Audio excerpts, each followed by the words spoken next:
नमस्कार। World cup के इस खास कार्यक्रम गुगली में आपका स्वागत है। मैं हूं विमल मोहन और भारत ने ऑस्ट्रेलिया को हराकर शानदार शुरुआत की है।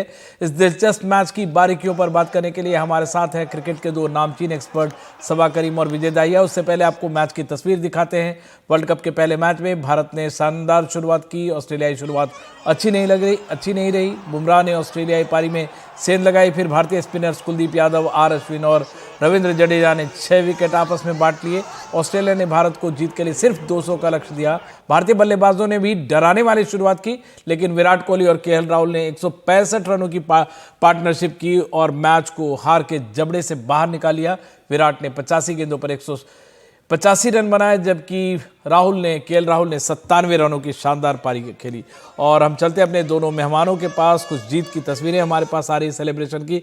सबसे पहले सबा भाई, हम लोग बातचीत कर रहे थे कि आराम से जीत जाएंगे, लेकिन हम जब जैसे ही निकले वहां से ऑस्ट्रेलियन हाई कमीशन से, लगा कि हम सब गलत ना साबित हो जाए। बहुत डराने वाली शुरुआत रही इंडिया की। ये सही कहा आपने विमल की डराने वाली शुरुआत थी, पर अंत में अच्छा हुआ कि बहुत ही कंफर्टेबली भारत ये मैच जीत गया। मुझे तो ये भी लगता है कि ये एक प्रकार का इम्तिहान था भारतीय बैटर्स के लिए, भारतीय टीम के लिए, भारतीय बल्लेबाजी क्रम के लिए कि क्या आपके पास इस टीम में उतनी गहराई है कि नहीं इस कठिन परिस्थिति से निकल कर मैच जीतने की। तो आज वो हमें देखने को मिला, विशेष करके उस साझेदारी में जो विराट कोहली और केएल राहुल ने बनाई आज भारतीय टीम के लिए। बिल्कुल। विजय भाई, अगर जैसे टेस्ट की बात करें तो 30-30 ओवर का जो सेशन होता है, 15 सेशन होता है। आप स्ट्रैटेजी बदलते हो, जीतते हो, और हर 15 सेशन में आपका डोमिनेंस होता है। यहाँ 50-50 ओवर का 2 सेशन है, उसमें आपको स्ट्रैटेजी भी करनी है, T20 का जो फुर्तीलापन भी दिखाना है, और अगर आपको टेस्ट मैच का जो क्लास है वो भी दिखाना है। जिस तरह से मैच निकाला इन दोनों खिलाड़ियों ने, वो काबिले तारीफ है। और जैसे सबा कह रहे हैं कि बेंच को का जो है, आपका जो स्ट्रांग बेंच है, उसका ये रिफ्लेक्शन है। जी बिल्कुल है। और कुछ ऐसे खिलाड़ी जो इन परिस्थितियों की को का इंतजार करते हैं, क्योंकि कई बार क्या होता है ना, कई खिलाड़ियों को ऐसी चीजें चाहिए होती हैं, ऐसी परिस्थितियां चाहिए होती हैं जहां पर वो अपना सबसे बढ़िया प्रदर्शन कर सके। तभी तो जब हम विराट कोहली के बारे में बात करते हैं और खासकर चेस करने के बारे में बात करते हैं, उनके आंकड़े बिल्कुल ही लाजवाब है। और जिस तरीके से उनका चेस करने का तरीका है, हमेशा आपको लगता है कि वो उस परिस्थितियां बिल्कुल उनके नियंत्रण में है। और फिर केएल राहुल, अगर आपके पास इस तरीके का बल्लेबाज है जो नंबर 5 पर इस तरीके की बल्लेबाजी कर सकता है, हर परिस्थिति के हिसाब से अपने आप को ढाल सकता है। अगर आपके पास एक बेहतरीन स्टार्ट है तो एक अग्रेसिव बल्लेबाजी कर सकता है। अगर आज की तरीके की सिचुएशन है तो थोड़ा समय लेके खेल सकता है, और उसके पास उस तरीके की क्लास है, तो आप बहुत ज्यादा खास खिलाड़ी हो जाते हैं। और इसी वजह से अगर आप देखें तो इस भारतीय टीम को पहले गेंदबाजी किस तरीके से की, फिर सिर्फ 2 रन पे 3 खिलाड़ी आपने अपने खो दिए थे। अगर आप देखें टॉप ऑर्डर के, उसके बाद इस तरीके की साझेदारी एक बहुत ही शुभ संकेत है जहां तक पूरा ओवरऑल आप प्रदर्शन देखेंगे इस भारतीय टीम का आज के मैच में। और केएल राहुल और हार्दिक पांड्या, आपको लगता है सब भाई, ये जो है केएल राहुल 2.0 है, जब से इंजरी के बाद से आया है, पाकिस्तान के अगेंस्ट उनकी पारी देखिए, और अभी जो उनकी पारी है लगातार, ये मतलब टीम इंडिया के लिए, वर्ल्ड कप के लिए बहुत अच्छा संकेत है, जो विजय भाई भी कह रहे हैं। और इसी का इंतजार था भारतीय टीम को कि केएल राहुल और जसप्रीत बुमराह ये दोनों बहुत ही महत्वपूर्ण खिलाड़ी हैं भारतीय टीम के लिए। और भारत के चांसेस विश्व कप में बढ़ गए हैं जब से ये दोनों खिलाड़ियों की वापसी हुई है टीम में, क्योंकि एक ऐसा गेंदबाज है जो एक प्रकार का गो टू बॉलर है कप्तान रोहित शर्मा के लिए। उनको आप कभी भी गेंदबाजी करा लें। और दूसरी तरफ बल्लेबाजी में एक ऐसा खिलाड़ी है जो विकेट कीपिंग भी काफी अच्छी करता है, और वो तकनीकी रूप से सक्षम है इस प्रकार के बॉलिंग अटैक के सामने रन बनाने के लिए। और उससे बड़ी बात यह है कि ये एक ऐसा प्लेयर है जो पेस बॉलर्स को अच्छी तरह से खेल सकता है, उसके साथ साथ स्पिनर्स के सामने भी कदमों का इस्तेमाल करना इसे मालूम है।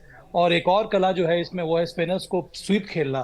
तो मुझे लगता है कि इसी वजह से स्ट्राइक रेट जो रहेगा केएल राहुल का, वो हमेशा ऊपर रहेगा। ये इसने पहले भी दिखाया है, पाकिस्तान के विरुद्ध जो मुकाबला हुआ था वहां पर भी शानदार स्ट्राइक रेट के साथ केएल राहुल ने बल्लेबाजी की थी। तो ये एक तरह से ये समय है केएल राहुल को अपनी पहचान बनाने का और एक मैच विनर अपने आप को साबित करने का इस विश्व कप में। और विजय भाई, अगर देखिए इस पूरे टूर्नामेंट में जो जो ट्रेंड दिख रहा है उसमें है कि स्पिनर्स की होंगे। अगर हमारे स्पिनर्स हैं जो बहुत ही स्ट्रांग दिख रहे हैं, और अगर ऑस्ट्रेलिया स्पिनर्स की बात करें तो उनके पास स्पिनर्स है नहीं। मतलब 31 साल के हैं जंपा, अगर एस्टन अगर जो बाहर गए उनकी भी उम्र करें तो 30 साल से ज़्यादा है। जो एक दो और जो भी उनके पास स्पिनर है उसके लिए वो तैयार उस तरह से है नहीं।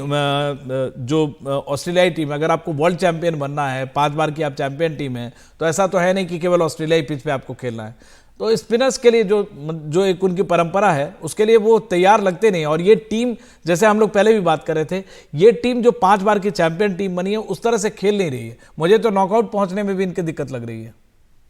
देखिए 5 बार की जो टीम है, कई बार आपके पास इतना बड़ा इतिहास होता है जिससे आप हमेशा तुलना करने की कोशिश करेंगे। जब आप स्पिन के बारे में बात करते हैं, ऑस्ट्रेलियन स्पिन के बारे में बात करते हैं, लेग स्पिन के बारे में बात करेंगे, तो शायद आपके पास शेन वॉर्न जैसे ऐसे खिलाड़ी हैं जो लाइफ में एक बार आते हैं, उनसे आप किसी की तुलना कर नहीं सकते हैं। आपने जैम्पा की उम्र का जिक्र किया, स्पिनर के लिए 31 साल को इतनी बड़ी उम्र नहीं है, लेकिन हाँ, आज उस पिच के ऊपर जहां पर आपको बहुत ही बेहतरीन शुरुआत मिल गई थी, 3 खिलाड़ी अगर आप देखें तो आपके फास्ट बॉलर्स ने आउट कर दिए थे, वहां से आपका गेम में आना बहुत ज्यादा जरूरी था। दूसरी तरफ आप देखें तो भारतीय स्पिनर्स ने 6 खिलाड़ियों को आउट किया था, जिसकी वजह से आपको लग रहा था कि स्पिनर्स बहुत महत्वपूर्ण रहने वाले हैं। फिर ये भी देखना पड़ेगा ना आपको कि आप किनके खिलाफ गेंदबाजी कर रहे हैं।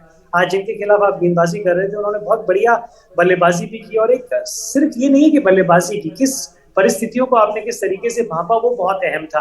केएल राहुल ने अगर आप देखें तो शुरुआती ओवरों में ही जैम्पा के खिलाफ एक आक्रामक रुख अपनाया, उनको गेम में आने ही नहीं दिया, और वो ही एक तरीका था ऑस्ट्रेलिया के 3 विकेटें गिरने के बाद वापस गेम में आने का।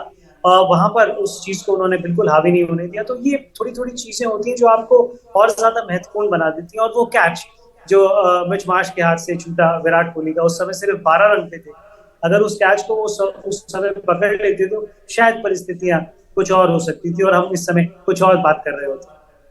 बिल्कुल, मैं उसका जिक्र कर रहा था कि जैसे उनके पास बेंच नहीं है स्पिनर्स का। अभी तनवीर सांगा भी है जो इंडियन ओरिजिन के, वो एक हैं, लेकिन बहुत ज़्यादा बेंच ऑस्ट्रेलियाई टीम में स्पिनर्स का मुझे दिखता नहीं है। जो लोग हैं वो उतने इफेक्टिव नहीं नज़र आ रहे हैं। अगर यहाँ से आगे की बात करें, एक छोटा सा जवाब आप दोनों से चाहेंगे। सबा, यहाँ से आगे की राह इंडिया के लिए आसान हुई है लेकिन ऑस्ट्रेलिया के लिए काफ़ी डिफिकल्ट है। हाँ, ये बहुत मुझे लगता है कि ये सचेत करने वाली बात रही है ऑस्ट्रेलिया के लिए, क्योंकि उनकी तैयारी हमेशा से पूरी होनी चाहिए थी, जो कि इस समय नहीं है। बहुत ज़रूरी है कि कंडीशंस के मुताबिक आप टीम को चुनें, आप उस तरह की तैयारी करें, और बहुत पहले से आपको मालूम होना चाहिए कि आपके 2 स्पिनर या फिर 3 टॉप क्वालिटी स्पिनर्स कौन कौन होंगे। यहाँ पर आप ग्लेन मैक्सवेल के स्पिनर के रूप में देख रहे हैं, वो एक पार्ट टाइम स्पिनर है। तो आपके पास 11 में सिर्फ एडम जाम्पा एकमात्र एक ऐसे लेग स्पिनर थे। तो मुझे लगता है कि टीम कॉम्बिनेशन पर जरूर ध्यान देना होगा ऑस्ट्रेलिया को, अगर उनको आगे वाले मैचेस जीतने हैं, आगे क्योंकि के लिए भारत की खेलना। जो कंडीशन विजय भाई, जी बिल्कुल विजय भाई, आप क्योंकि वक्त मुझे कम है थोड़ा, ये अगला मैच उनका साउथ अफ्रीका से है, उनके लिए मुश्किल है, हमारे लिए थोड़ा आसान हो गया है। जी, अगर आप इन तरीके की टॉप की टीम को हराएंगे जो हम दावेदार मान रहे हैं सेमीफाइनल में पहुंचने के लिए, तो आपका काम आसान होगा।